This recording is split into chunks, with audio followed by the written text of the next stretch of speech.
এইকেইদিন ইনষ্টাগ্ৰামত ভাইৰেল হৈ থকা ভক্তি কুটীৰলৈ বুলি আমিও ওলালোঁ। আহকচোন আপোনালোকৰ লগত মোৰ অনুভৱটি শ্বেয়াৰ কৰোঁ। ইয়াৰে প্ৰাকৃতিক সৌন্দৰ্যৰ কথাটো কৈ মই শেষেই কৰিব নোৱাৰিম। দেখিছেনে সুবিশাল ব্ৰহ্মপুত্ৰ নৈটি আছে, খুব শান্তিৰ পৰিৱেশ।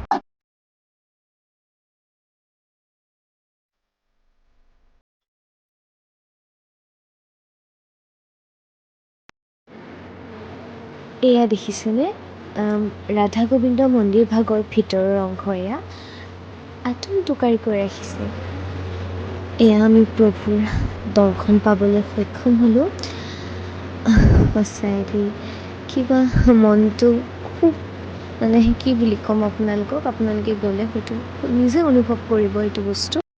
এয়া তাতে আমি ভোগ গ্ৰহণ কৰিছিলোঁ প্ৰভু।